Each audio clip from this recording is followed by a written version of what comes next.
Hey everyone, this is Pete, and welcome back to Atari A to Z, a series of short playthroughs of Atari 8-bit games, some which I grew up with and some which are new to me.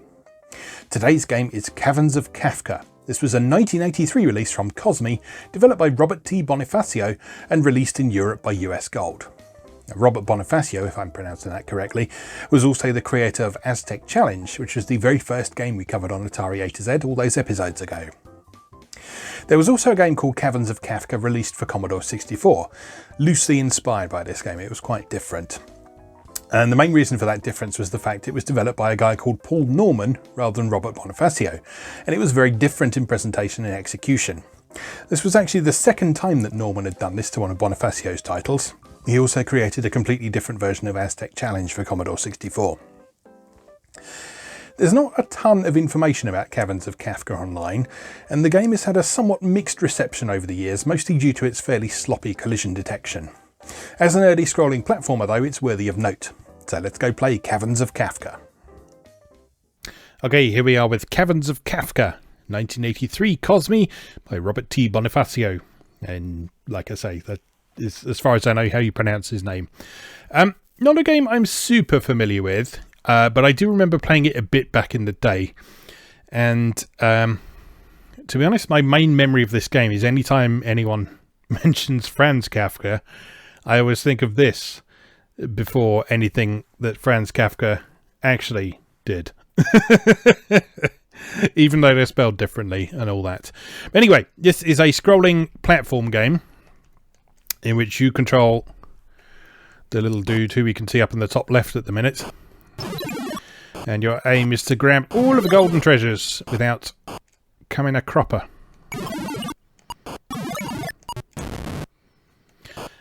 Now basically, pretty much anything pink in this kills you. So you want to avoid falling into pink goo, which is presumably lava.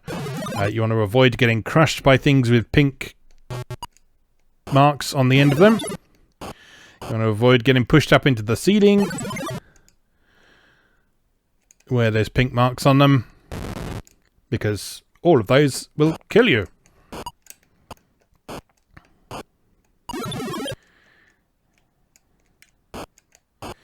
Now, I think this was actually one of the first games I played where you could jump up above the level and run along the status bar like that, and I remember thinking that was really cool the first time I saw it.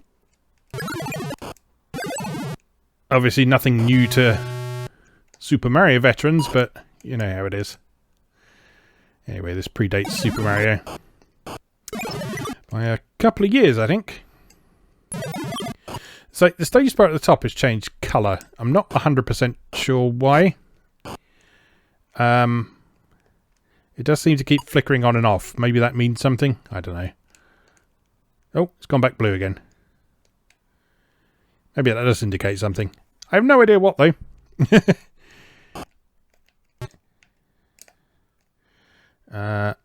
Don't think we can easily get across there. What happens if we go down here? We scroll down. Yes, vertical and horizontal scrolling in this one, and I fell in the lava. Good, good, good.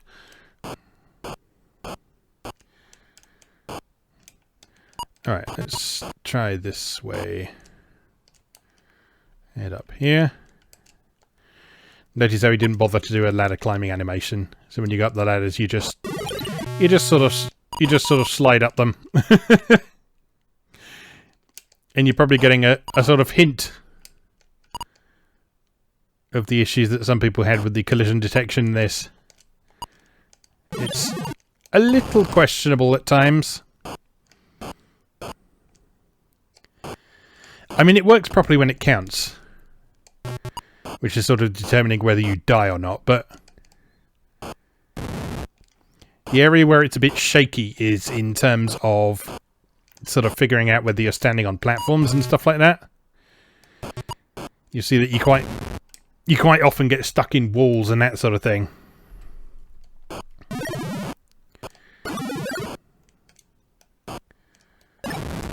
Whoops.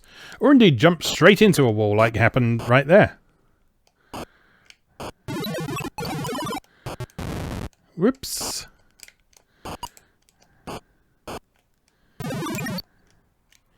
But yeah, I mean, as silly as some of those things are,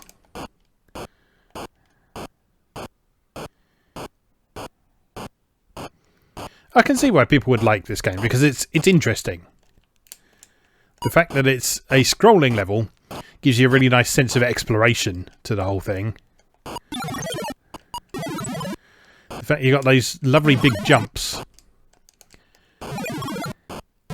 means that the game feels quite a bit more acrobatic than some other platforms of the period.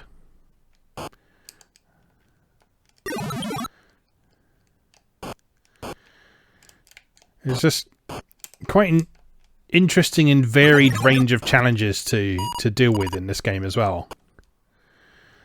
Even if one of them is that slightly questionable collision detection.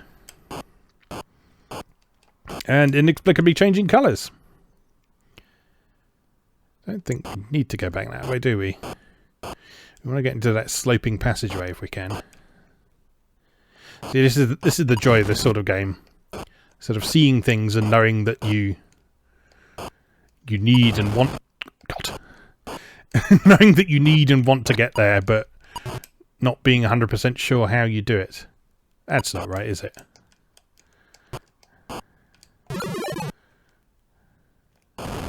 Ow! This is one of those games that I'd be very surprised if anyone ever cleared the first stage of. Because you'll see at the top, this is just stage 1.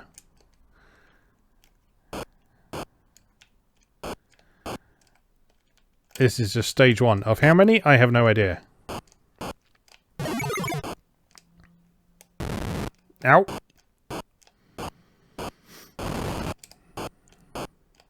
And to its credit, it doesn't reset your progress every time you die, which is nice of it.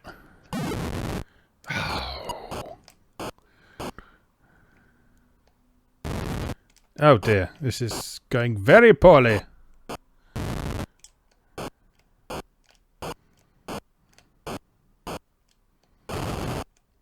Let's start again.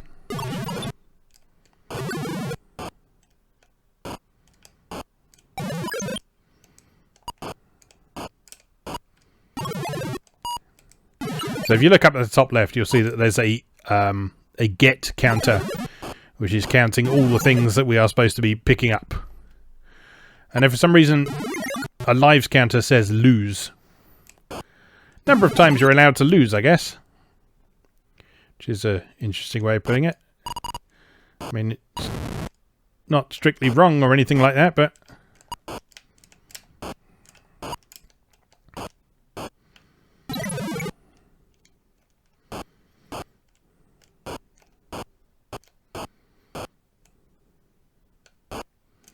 You'll also see that the bonus counter resets every time you pick up a treasure as well.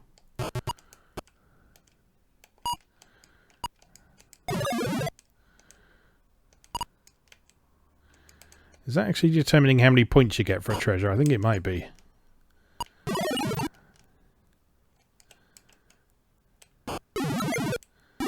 And drop down there and over there. That's much easier, isn't it? Right. Oh no! Alright, now grabbing those over here was much easier if we went all the way over here and drop down here instead.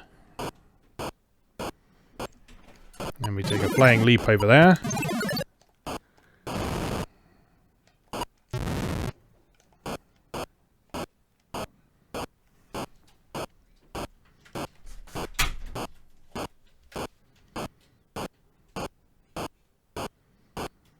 What about over here? Can't get any further that way. My cat is playing with some miscellaneous piece of rubbish on the floor. If you hear any strange noises in the background, that is what is happening. My house isn't collapsing. Oh, you can jump in midair. That's nice. Dawn of the double jump.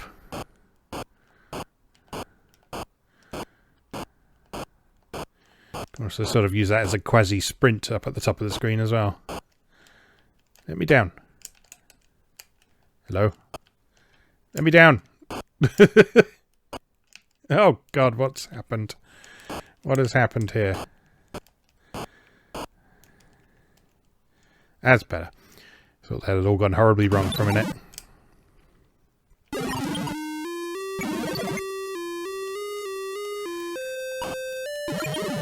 It's definitely not Hall of the Mountain King. I don't know what that means.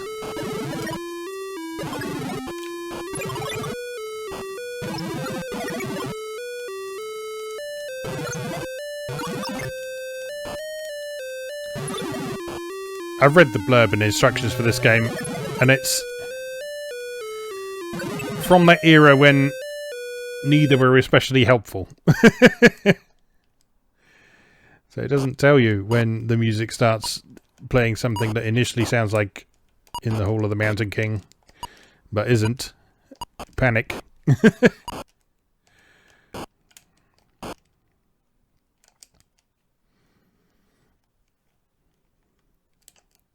Tell you what I do like in this, that was relatively unusual at the time,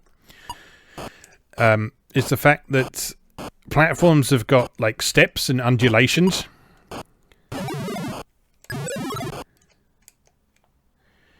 When I was playing Atari 8-bit, I was probably a little young to care about such things, but certainly on the Atari ST series, I've talked a little bit about the fact that I specifically liked playing games, or platform games rather, where there were undulations in the platforms, because it reminded me of console games. Now, at the time this came out...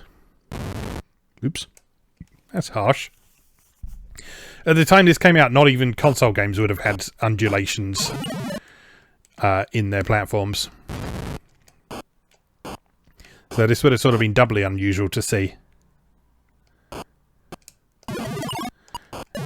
That said, thinking about it, there are actually a fair few 8-bit computer platform games that had slopes and undulations and so on. We've previously seen Pharaoh's Curse on this series, that had them.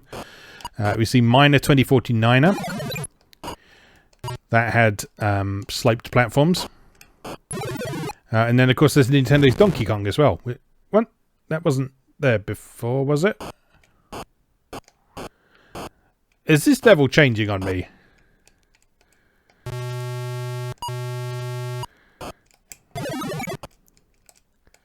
Maybe that's what the colour changing means. Maybe the colour of the status bar changing means that it's now safe to jump down there and not die. Or maybe... Nope, there's definitely lava there.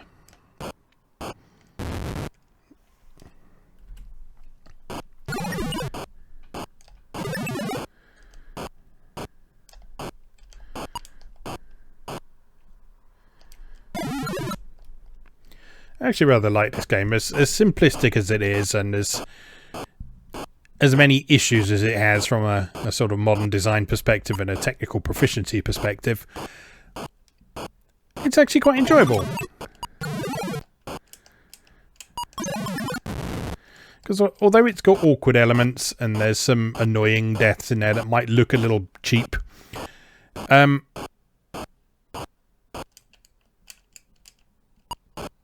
I never feel like the game is sort of doing me dirty, if you like.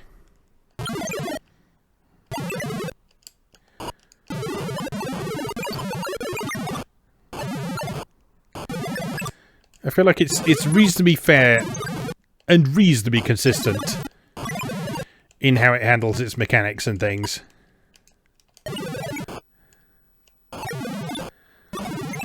And yes, like I say, sort of getting stuck in a wall can be a bit of an issue.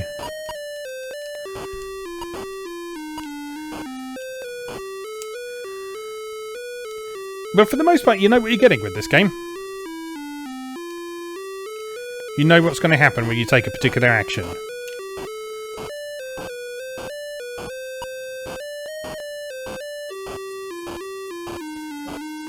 And that's important in a game like this.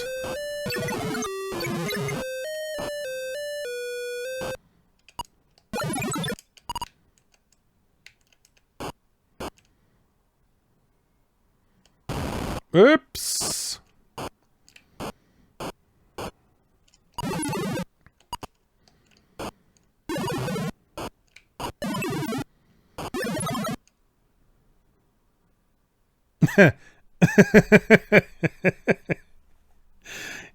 Yeah, forget what I just said.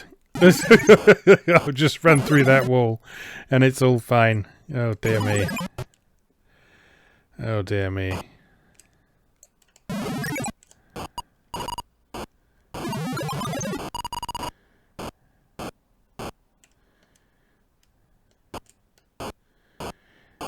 This is rude. A moving platform you have to actually move with. Because oh god, what? Oh my god, I finished the level. How did I manage that? Not entirely sure how I did that, but apparently I did. And we get some lovely colour flow to celebrate.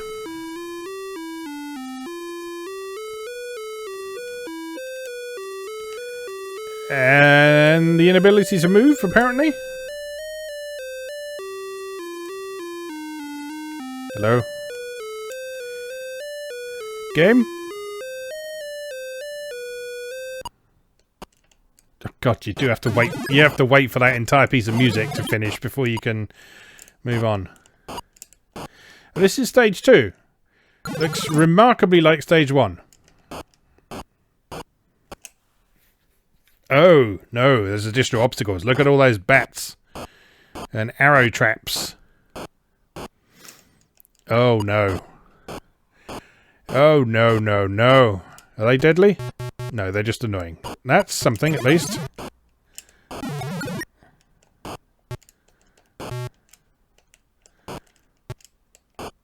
Jump! No! Jump! Actually, they're not even that annoying. You pretty much run straight through them. They just make a bit of a funny noise when you do that.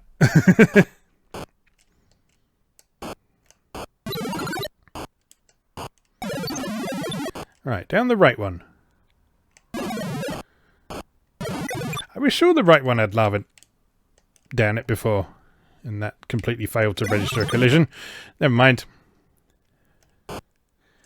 Don't worry about it. It's all fine. Oh dear. Oh dear. I swear this game is getting worse the longer we play it.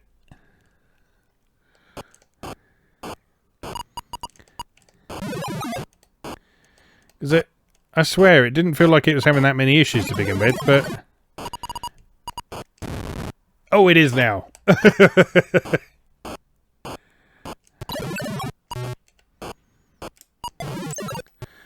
Still. Oh! Oh, what? Oh my god. You know what? I think you might be invincible when the status bar is black. Which doesn't help me when I'm drowning in a lava pit. No, but it's nice. It's nice.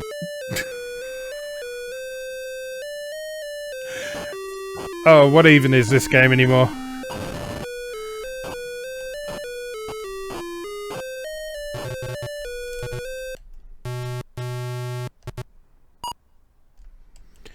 Oh dear. This is certainly turning out to be quite an experience. Come on, boaty boat. I love how flat he goes when you duck. That's amazing. It's like he's a quarter of his height. That's incredible. Doesn't help that you actually run slightly faster than the... No! You actually run slightly faster than the boat moves as well. Which doesn't help matters. I think this is our last chance. Go on, and quick pump. Do it. There we go. Oh! This is our last life.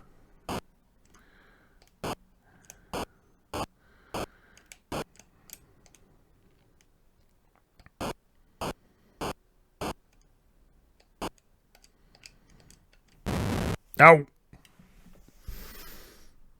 Well, I got to stage 2, which is something I've never done before in this game. So that's something.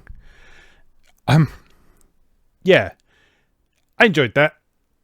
Not necessarily for the right reasons towards the end of that play session, but there's fun to be had there for sure.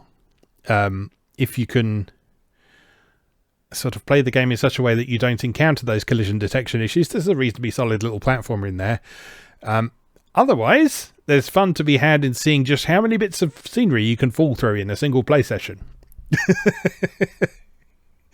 You know, it's the birth of glitch culture. It's the birth of the sort of glitch compilations we see on YouTube these days. It's exactly the same sort of thing. It's falling through the scenery. It's characters not behaving in the way that they should.